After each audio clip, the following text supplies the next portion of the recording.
নমস্কার বন্ধুরা, 7ই আগস্ট নিফটিতে যে রিভার্সাল ট্রেডটি হলো সেটা নিয়ে আজকে আলোচনা করব। লজিকটা কি, কিভাবে রিভার্সাল ট্রেডটা হলো, কি করে বুঝবো আমরা যে রিভার্সাল ট্রেড হবে। প্রথমেই নিফটিতে চারটা এখানে খোলা রয়েছে, আপনারা দেখতে পাচ্ছেন। দেখুন, সবার প্রথমে একটা গ্যাপ ডাউন, এখানে গ্যাপ ডাউনটা কত পয়েন্টে সেটাকে দেখে নেব। আগের দিন মার্কেট ক্লোজ হয়েছিল 24,569, সেখান থেকে গ্যাপ ডাউন যদি হয়, আমি এইটুকু জাস্ট গ্যাপটা বলবো। গ্যাপটা রয়েছে 44 পয়েন্টের গ্যাপ। তাহলে গ্যাপ ডাউন যদি এখানে আসে, এখান থেকে একটা যদি গ্রিন ক্যান্ডেল হয়, এটা 15 মিনিটের ক্যান্ডেল করা আছে, একটা গ্রিন ক্যান্ডেল হয়েই কিন্তু শার্প একটা ফল হয়েছে। তাহলে এখানে একটা সাপ্লাই জোন তৈরি হয়ে মার্কেটটা পড়ে গেছে। এখানে আমার ট্রেড নেই সাপ্লাই জোনের এখানে, তাহলে এখানে সাপ্লাই জোনটা প্রথমে একটা মার্ক করে নেবো। এটা একটা সাপ্লাই জোন, প্রথমে আমরা এটাকে একটা সাপ্লাই জোন হিসাবে আমরা এখানে মার্ক করে নেব যে এটা একটা সাপ্লাই জোন। আর যেখান থেকে মার্কেট রিভার্সাল হয়েছে এখানে একটা ডিম্যান্ড জোন বানাবো। তার আগে আমরা সাপ্লাই জোনটা নিয়ে একটু আলোচনা করে নিই। দেখুন, এখানে সাপ্লাই জোনটা হওয়ার কারণ আছে, এখান থেকে যে একটা মার্কেট ফল হয়েছে, আমরা প্রিভিয়াস একটু দেখে নেব যেখানে সাপ্লাইটা কোথা থেকে হয়েছে। দেখুন, এখান থেকে গ্যাপ ডাউন হয়েছে মার্কেট। আমরা যদি পেছনে যাই, পেছনে গেলে দেখুন এখানে কিন্তু এখানে একটা ডিম্যান্ড ছিল, এখানে একটা ডিম্যান্ড ছিল, এখানে একটা ডিম্যান্ড ছিল।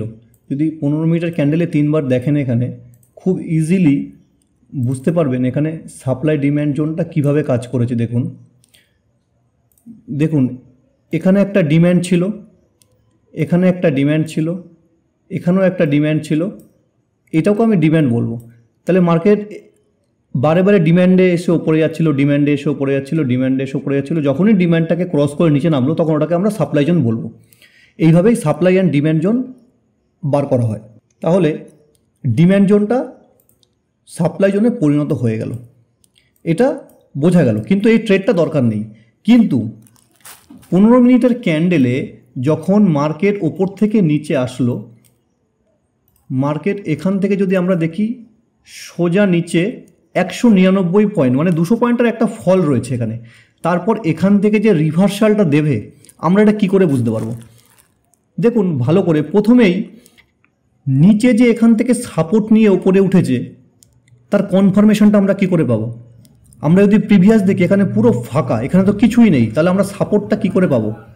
যেখানে এই যে জোনটা, এই জোনে যে অনেকক্ষণ ধরে সময়টা কাটালো, এই যে জোনে অনেকক্ষণ যে সময় কাটালো, এখানে কোনো একটা ক্যান্ডেল নেই যে স্ট্রং ক্যান্ডেল, বাইং ক্যান্ডেল, এখানে কিন্তু কোনো ক্যান্ডেল তৈরি হয়নি যেখান থেকে যে আমরা বুঝতে পারবো যে মার্কেট আপার মুভ দেবে। এখানে এতটা সময় কাটানোর পরে এখান থেকেও কিন্তু ব্রেক হলো।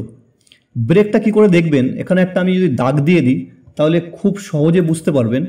আমি একটা এখানে দাগ দিয়ে দিই। এই যে রেড ক্যান্ডেলের লো ছিল এইটা, তাহলে রেড ক্যান্ডেলের লো যদি এটা হয়, তাহলে আমাদের সাধারণ পাবলিক কিংবা আমাদের সাধারণ নলেজে আমরা যেভাবে ট্রেড নিই, এই লো যখনই ব্রেক হবে কিংবা হাইয়ের লো যখন ব্রেক হবে তখন কিন্তু মানুষ ট্রেড নেয়। তাহলে এই ট্রেডটা যখনই ব্রেক হলো, দেখুন এই ক্যান্ডেলটা কতটা বড় নামালো, তখন কিন্তু এখানে সবাই কিন্তু পুটের ট্রেড নিয়েছে। তারপরে কিন্তু মার্কেট রিভার্সাল দিয়ে কিন্তু একটা বড় মুভমেন্ট আপার সাইডে দিয়েছে। তাহলে এখানে তো কোনো কনফার্মেশন নেই, আমি কি করে বুঝবো? দেখুন এখানে আমি যখন আপনাদের সুন্দরভাবে পরিষ্কার করে বোঝাবো তখন কিন্তু বুঝতে পারবেন। ব্যাপারটা টোটালটাই সাইকোলজিক্যাল ব্যাপার। ট্রেডিং কিন্তু খুবই সহজ জিনিস, শুধু বুঝতে হবে। শুধুমাত্র প্রবলেম তখনই হয় যখন আমরা ওভার ট্রেডিং করে নিই, অনেকটা লস হয়ে যায়, তখনই প্রবলেমটা হয়। আপনি যদি ধৈর্য সহকারে যে কোনো একটি চার্ট যদি দেখা শুরু করেন তখন কিন্তু খুব সহজে আপনি বুঝতে পারবেন সাইকোলজিটা কী। সবার প্রথমে আমার এটাকে বুঝতে হবে, এখান থেকে যখন মার্কেট উপরের দিকে গেল তখন আমাকে ওই জায়গাটাকে ডিম্যান্ড জোন ভাবতেই হবে। তাহলে আমি প্রথমে ডিম্যান্ড জোনটা একটু বার করে নিই। প্রথমে আমরা এখানে একটা দাগ কেটে নিই যাতে দাগটা পুরো বোঝা যাবে। দাগটা দিলাম, আর এই জায়গাটাকে আমি রেক্ট্যাঙ্গেল করে সবুজ করে দিই যে এখান থেকে একটা ডিম্যান্ড জোন তৈরি হয়েছে। এটাকে আমি কালারটা চেঞ্জ করে এটাকে আমি সবুজ করে দেব, তাহলে বোঝা যাবে এটা ডিম্যান্ড জোন।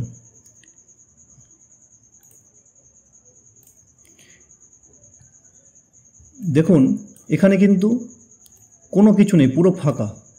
আমি ক্যান্ডেলটাকে 1 আওয়ার করে দেবো। 1 আওয়ার করে দিলে কি হলো, আমি ব্যাক করব, তাতেও দেখুন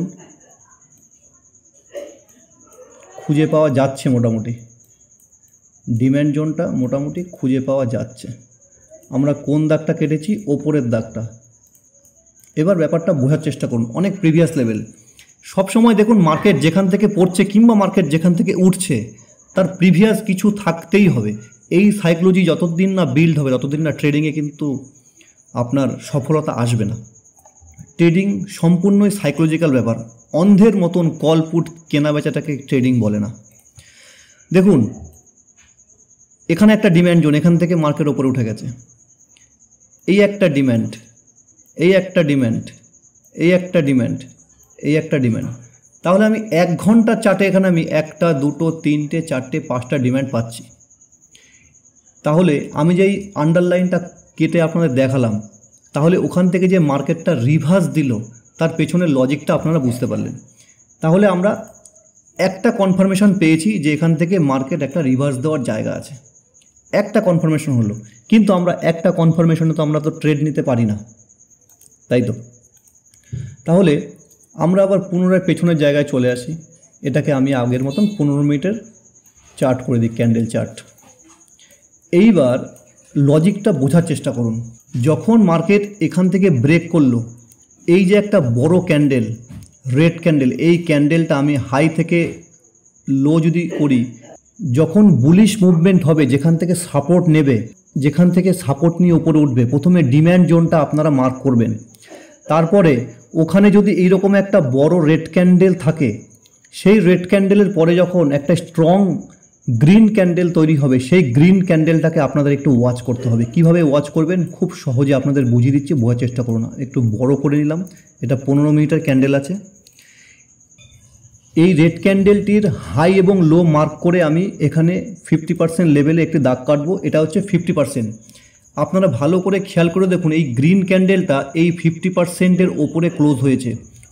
মোটামুটি আগের রেড ক্যান্ডেলের 60% এই গ্রিন ক্যান্ডেলটা খেয়ে নিয়েছে, স্ট্রং বাইং হয়েছে। এখান থেকে একটা কনফার্মেশন পাওয়া যায়, এখান থেকে একটা বুলিশ মুভমেন্ট হতে পারে। প্রথম কনফার্মেশন হচ্ছে একটা ডিম্যান্ড জোন মার্ক করা, যেখান থেকে মার্কেটটা সাপোর্ট নিয়ে উঠবে।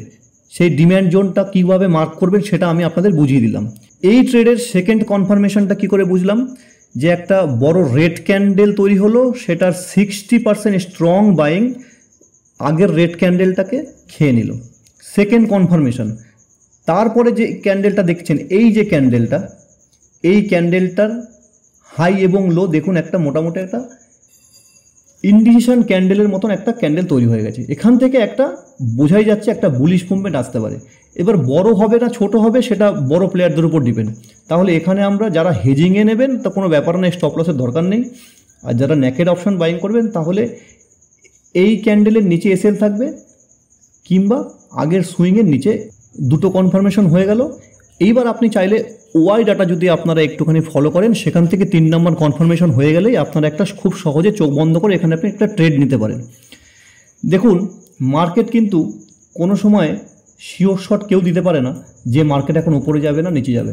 দেখুন এই 3টে কনফার্মেশন পাওয়ার পরেও কিন্তু মার্কেট এখান থেকে নিচে পড়ে যেতে পারে। লাভ এবং লস এই দুটোই কিন্তু ট্রেডিংয়ের একটা পার্ট, এটা কিন্তু সবসময় মাথায় রাখবেন। এই না যে এতগুলো কনফার্মেশন পেলাম মানেই মার্কেট এখান থেকে বুলিশ মুভমেন্ট দেবে কিংবা এখান থেকে ব্যারিশ মুভমেন্ট দেবে, এটা কিন্তু সম্ভব না। মার্কেট সাইকোলজির উপর ডিপেন্ড করে, মার্কেট সাপ্লাই ডিম্যান্ড জোনের উপর ডিপেন্ড করে, মার্কেট ওয়াই ডেটার উপর ডিপেন্ড করে, মার্কেট ক্যান্ডেলস্টিক প্যাটার্নের উপর ডিপেন্ড করে। এবার আপনার সাইকোলজি, আপনি কি করে ট্রেড করবেন। দেখুন আমি কোনো সেবি রেজিস্টার নই। আপনি ট্রেড নেওয়ার আগে আপনি আপনার ফাইন্যান্সিয়াল অ্যাডভাইজারের সঙ্গে কথা বলে পরামর্শ নিয়ে আপনি ট্রেডিং করবেন। এইবার এই জায়গায় আমি একটা ইন্ডিকেটারের মাধ্যমেও একটু বুঝিয়ে দিই, তাহলে আরেকটু সুবিধা হবে। এবার আমি এখানে ক্যান্ডেলটা 5 মিনিটের ক্যান্ডেল করে দেবো। 5 মিনিটের ক্যান্ডেল করে দেওয়ার পরে আমি এখানে সুপার ট্রেন্ড ইন্ডিকেটারটি ব্যবহার করব। Super trend,